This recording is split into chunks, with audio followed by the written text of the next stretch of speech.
Bon, bah, je vais commencer ma présentation par rappeler qu'aujourd'hui, c'est un jour anniversaire, en un sens, parce que c'est les 2 ans des Gilets jaunes, et en un sens, du coup, c'est aussi l'anniversaire de la Convention citoyenne pour le climat, ou en tout cas un moment fondateur dans sa genèse, parce que sans le mouvement des Gilets jaunes, jamais il n'y aurait eu la Convention citoyenne pour le climat. Ça a été rappelé maintes et maintes fois par de nombreux acteurs. Et cette proximité entre ce mouvement-là et la Convention citoyenne pour le climat pose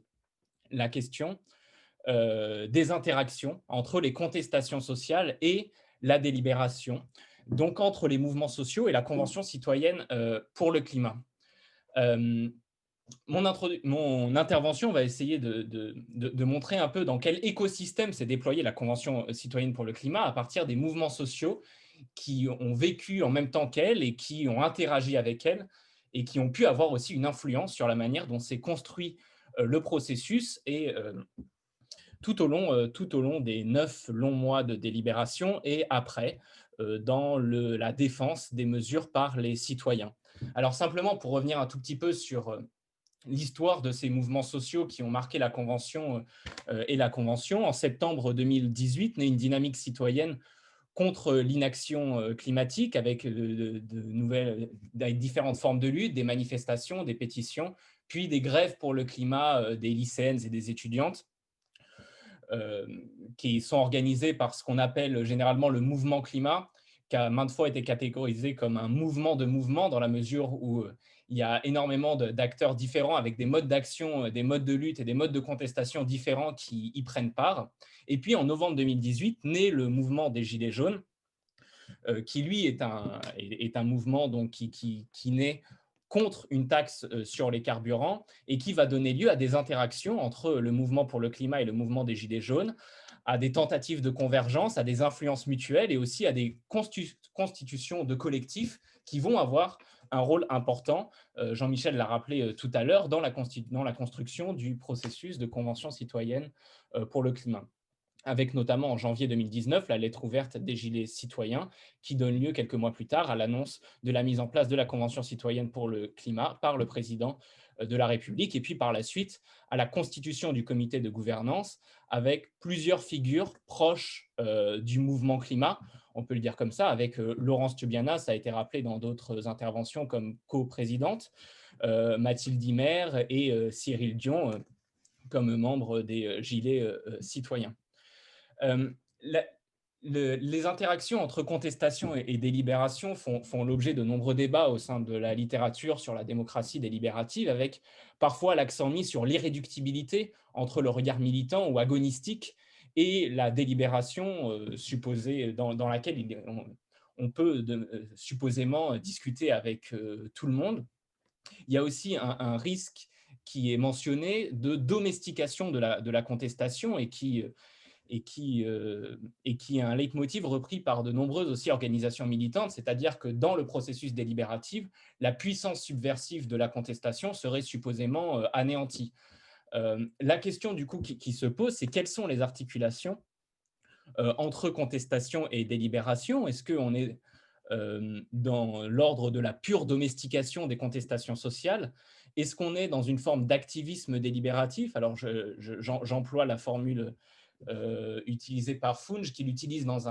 un registre particulier, mais qui me semble aussi assez caractéristique de ce qu'on a pu observer autour de la Convention citoyenne pour le climat, ou alors une délibération contestante ou contestatrice, c'est-à-dire une délibération qui se réinscrit dans un horizon contestataire. Donc, pour cette petite présentation des interactions entre contestation et délibération, donc je me base sur l'observation des 7 week-ends, des webinaires et des sessions en ligne, plus certains entretiens avec des citoyens et des militants. Et du coup, l'idée, c'est de partir des spécificités du dispositif et de la pluralité des attitudes des militants vis-à-vis de la Convention citoyenne, ainsi que des interactions entre les militants et les citoyens, pour émettre certaines hypothèses sur la réarticulation possible entre contestation et délibération. Alors, les caractéristiques propres du processus qui favorisent un passage entre contestation et délibération ou des articulations entre les deux. D'abord, c'est l'organisation. Alors, c'est une expression qu'on a plusieurs fois entendu, notamment du côté du ministère de la transition écologique, si je ne me trompe pas, qui est une organisation à ciel ouvert. Il y avait effectivement une volonté de médiatisation de la Convention parce qu'elle a été jugée déterminante pour l'impact de la Convention de la part d'un certain nombre d'organisateurs de la Convention. Et puis, il y a eu, dès la première session, ça a été aussi rappelé, une invitation du comité de gouvernance et de certains acteurs à l'organisation d'événements entre les sessions, à rencontrer certains acteurs et à finalement se réinscrire dans la société qui a vu naître la Convention citoyenne pour le climat. Alors ça s'est traduit euh, concrètement entre les sessions par l'organisation de climapéros, c'est-à-dire des rencontres entre des citoyens, mais aussi des organisations et enfin des citoyens non tirés au sort et des citoyens tirés au sort, des rencontres avec des élus, des députés, etc., qui a permis à la Convention de vivre également en dehors d'elle-même, c'est-à-dire en dehors des sessions du Palais d'Iéna, qui, à mon sens, est un élément absolument décisif de l'organisation, parce que ça permet de justement de ne pas en rester simplement aux influences à l'intérieur de la Convention, ou en tout cas aux discussions à l'intérieur du Palais d'Iéna, mais aussi de donner à voir la pluralité des positions des citoyens, des organisations, parfois des militants, sur la Convention et des différentes interactions qui ont pu exister et qui ont participé aussi à la réflexion des citoyens tout au long de ce processus. L'autre élément qui me paraît important, c'est la temporalité. Alors, on l'a déjà dit, mais la temporalité permet plusieurs choses à mon sens. D'abord, ça a duré 9 mois, avec 3 semaines à 1 mois entre chaque session, ce qui a permis à la Convention de vivre en dehors d'elle-même. Et ça offre le temps pour les citoyens de plusieurs choses, c'est ce qu'on a pu observer dans les entretiens notamment. Déjà, de choisir, de décider de participer ou non à certains événements, de rencontrer ou non certains acteurs qui les sollicitaient, de sélectionner, c'est-à-dire développer un regard critique sur les différentes propositions qui leur sont faites, de sélectionner les informations à faire remonter dans les sessions ou pas, et aussi d'oublier,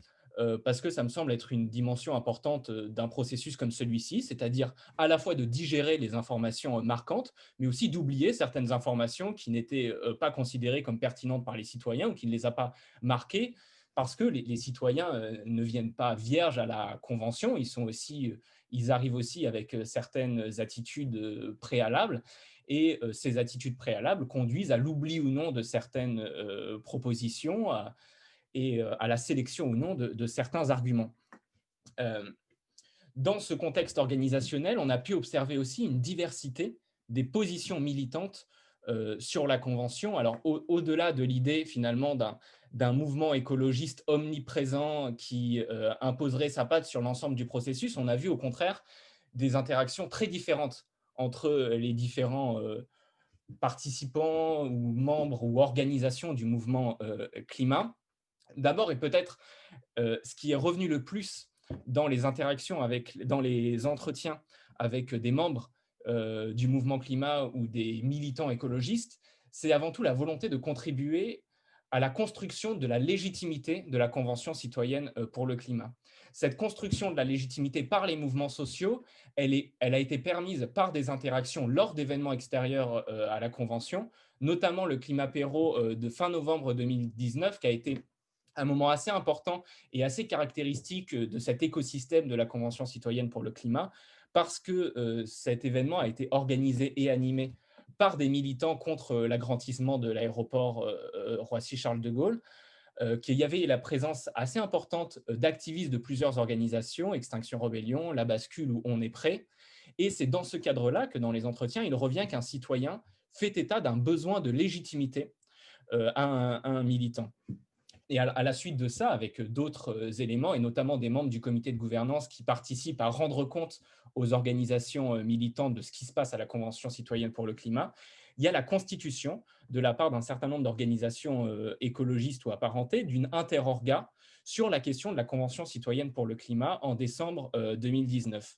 Ce qui conduit ensuite à des actions pour faire valoir la légitimité, avant tout, et à ce moment-là, ça me paraît important de le mentionner, des citoyens dans leur délibération et dans le processus dans lequel ils sont insérés. Donc, il y a la présence au Trocadéro dès la session 4 de plusieurs organisations, notamment XR, la bascule pour un réveil écologique, les citoyens pour le climat et probablement d'autres, avec un mot d'ordre très présent qui revient à la fois par les banderoles qui étaient présentes ce jour-là et aussi dans les entretiens, l'idée que vous êtes légitime, donc soyez radicaux. Il y a l'idée que, en l'absence d'influence extérieure, ou précisément en ayant une pleine légitimité, il était possible pour les citoyens d'être radicaux dans les mesures qui étaient proposées. Et il y a l'idée, dans ces mouvements climat-là, que la légitimité conduit en quelque sorte à la radicalité des propositions. Et c'est une dynamique intéressante aussi parce qu'elle vient contrebalancer en un sens la dynamique de l'acceptabilité sociale des mesures qui devient très présente dans la Convention citoyenne en session 4, avec notamment des membres du groupe d'appui experts en sciences cognitives qui énoncent le fait que pour qu'une mesure soit bonne, il faut qu'elle soit acceptable. L'idée d'une légitimité intrinsèque de la Convention citoyenne pour le climat vient un peu contrebalancer cette prégnance de l'idée d'acceptabilité au sein de la Convention. Et ça me paraît important pour montrer aussi comment un discours militant sur la Convention peut contrebalancer certains cadrages internes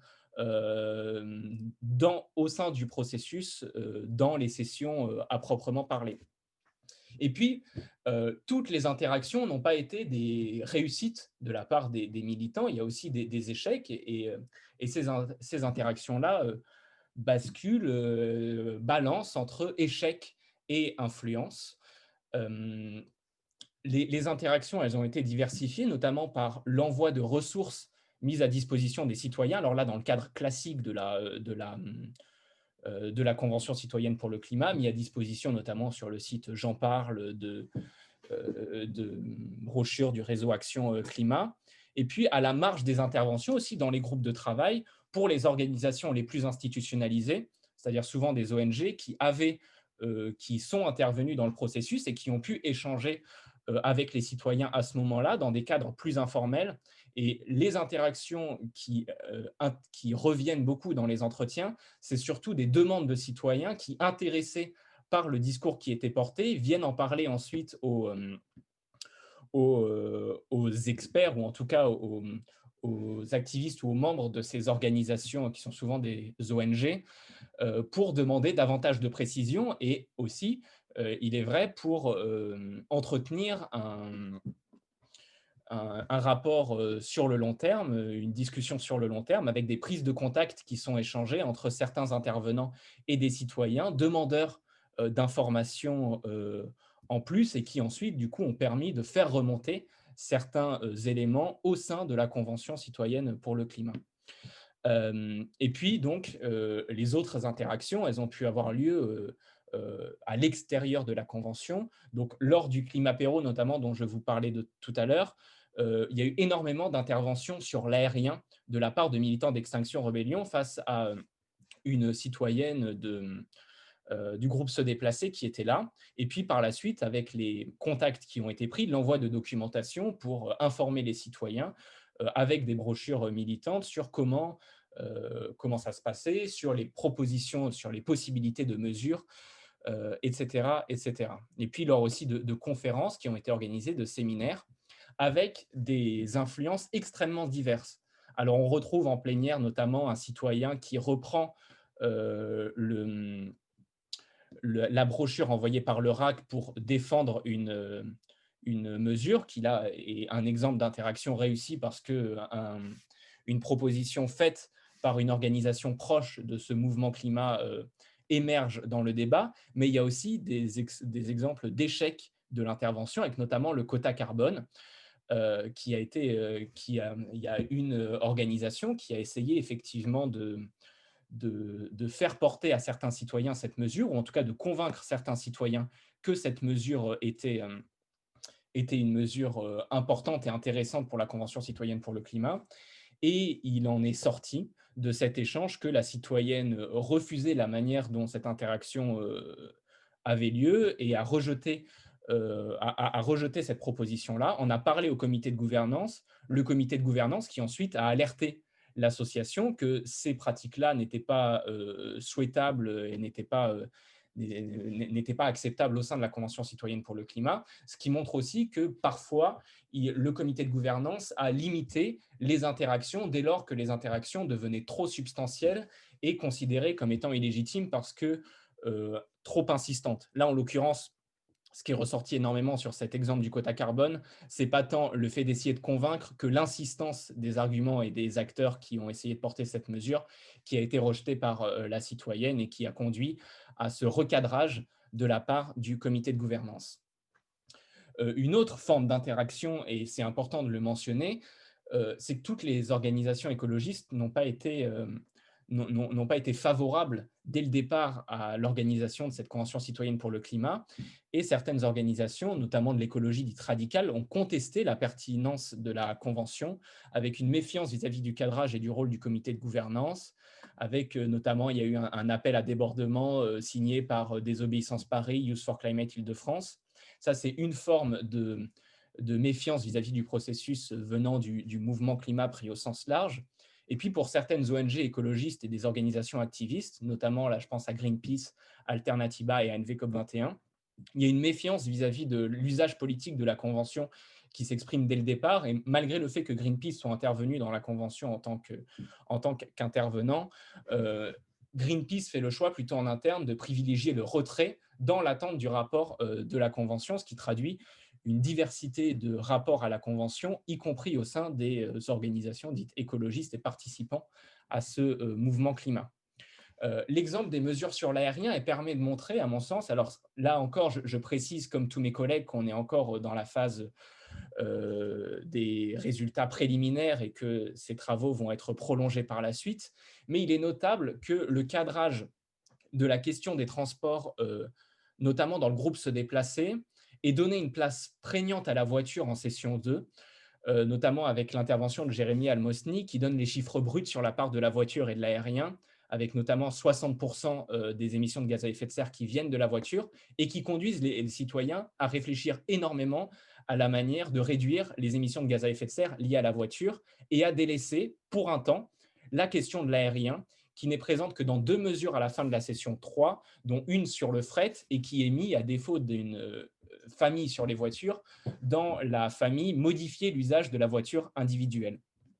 On retrouve, après l'intervention des militants, après l'engagement des militants dans un suivi de la Convention, un retour de la question de l'aviation, notamment par la voix d'une citoyenne qui aurait rencontré des membres d'Extinction Rebellion, mais ça c'est encore à vérifier.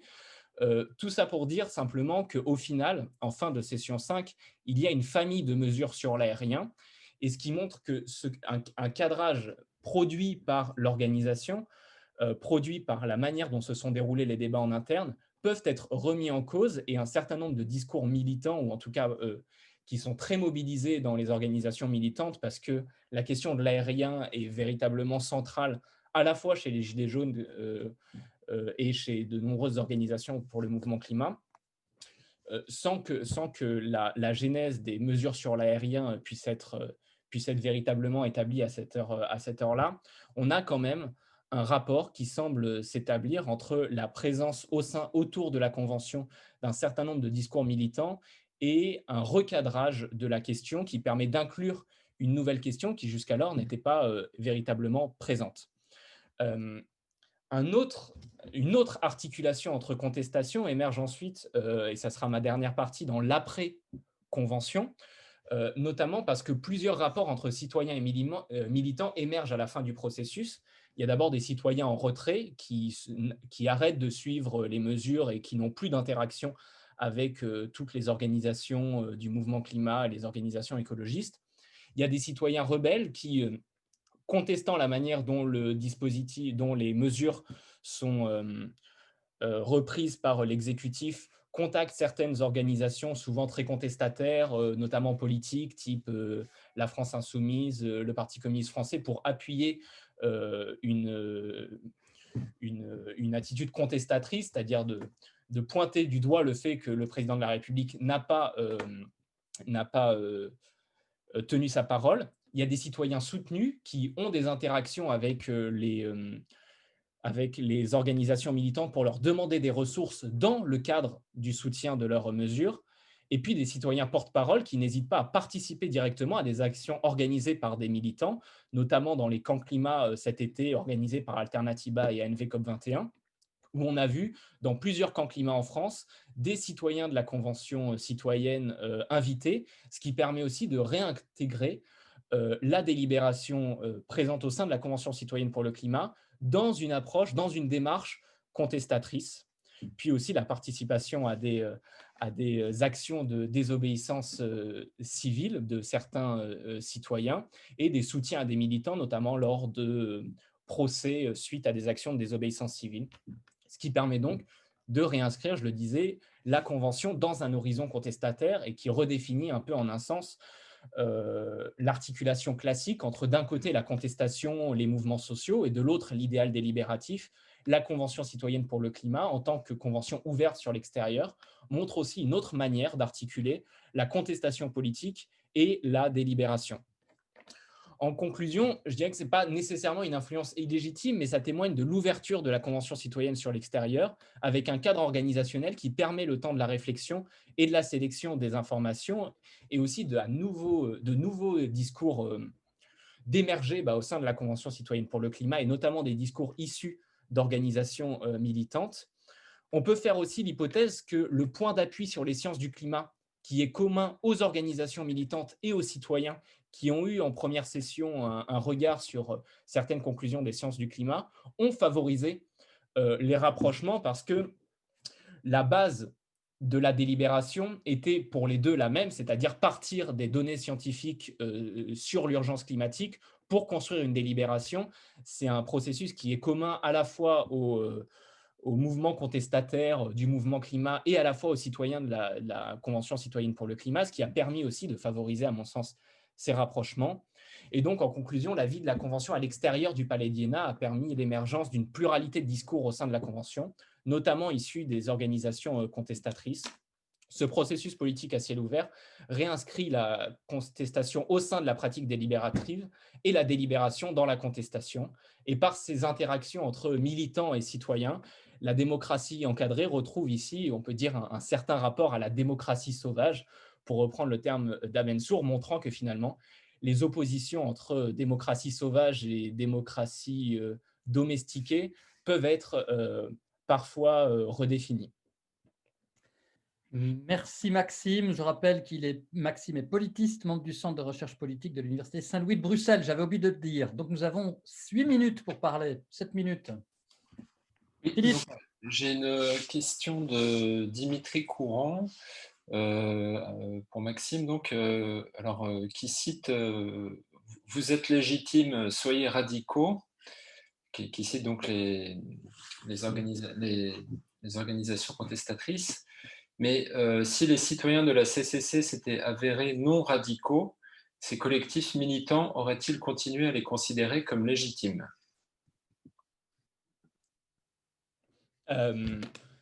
Alors, c'est une bonne question. Je pense qu'il y avait un présupposé qui revient énormément dans le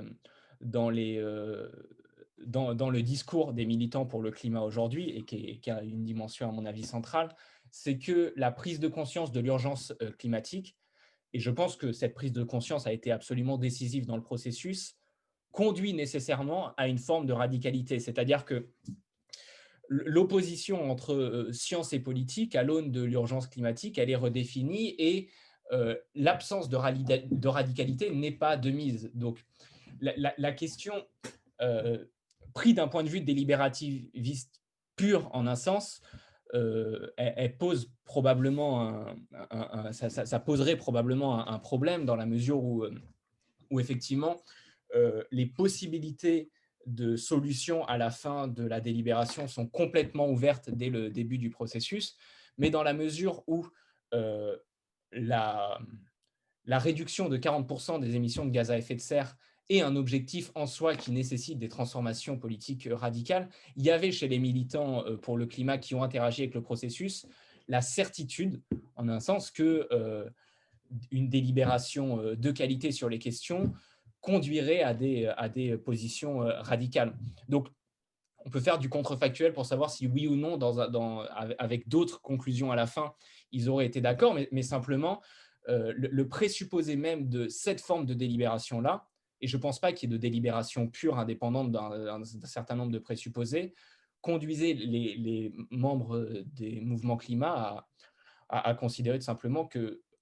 en allant au bout du processus, il ne pouvait pas y avoir autre chose que des positions et des mesures radicales. Alors, merci. J'ai deux autres questions. Une question de Michel Guémy. Comment peut-on expliquer l'absence de propositions pour généraliser les monnaies locales complémentaires alors que la CCC en a validé le grand intérêt dans le corps de son rapport? Alors, ça nous amène, à mon avis, sur un autre sujet sur lequel je ne suis pas revenu dans mes notes et dans mes observations sur ce point-là, mais il y a quand même, on peut faire l'hypothèse que progressivement, les solutions locales n'ont pas forcément été favorisées par le processus de cadrage et que il y avait, par la lettre de mission, qui était un objectif national, et au sein des groupes de travail, une valorisation plutôt de mesures au niveau national plutôt qu'au niveau local. C'est la question des échelles des mesures. Euh, il faudrait retracer cette généalogie de la manière dont certaines propositions locales n'ont pas pu voir le jour ou alors n'ont pas abouti. Mais il y a peut-être effectivement quelque chose dans le cadrage de la Convention qui a conduit certaines mesures euh, pouvant être mises en place au niveau local à ne pas être favorisées parce que les trois formes euh, de débouchés qui étaient le référendum, le débouché législatif ou le débouché réglementaire ne favorisaient pas aussi forcément la mise en place de solutions locales. Merci. Une question de Peter Leroy. S'il y a eu tant de contacts ou interactions entre militants du climat et citoyens de la CCC, n'y a-t-il pas eu de telles interactions avec des sceptiques du climat? Ça, c'est une bonne question. Le fait est que dans les observations que j'ai pu faire à l'extérieur de la Convention, dans les climat-péros, c'est-à-dire que encore une fois, l'hypothèse même de la Convention citoyenne pour le climat, elle n'est pas neutre du point de vue, du point de vue de la situation climatique. Et du coup, enfin, elle n'est pas neutre scientifiquement parce qu'elle prend part, elle part du principe qu'il y a un problème de réchauffement climatique. Et du coup, cette position qui est validée par un consensus scientifique, elle a des répercussions politiques. Et ce cadrage-là fait que dans les événements organisés à l'extérieur de la Convention, il y a eu très peu d'événements dans lesquels des sceptiques du climat sont intervenus. Et du coup, ça ne sont pas effectivement des interactions qui ont pu avoir lieu.